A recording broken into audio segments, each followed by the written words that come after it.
எந்தன் தாய்மொழியும் இன்று வசப்படவில்லையடி.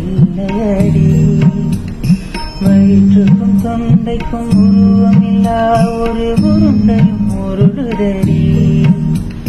காத்திருந்தால் எதிர்பார்த்திருந்தால் ஒரு நிமிஷமும் வருஷமடி. கண்கள் எல்லாம் என்னை பார்ப்பது போல் ஒரு கலக்கமும் தோன்றுதடி. இது ஸ்வர்கமா நரகமா சொல்லடி உள்ளபடி.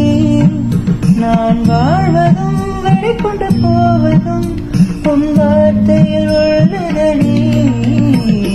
என்னவளே அடி என்னவளே இந்த இதயத்தை தொலைத்து விட்டேன்.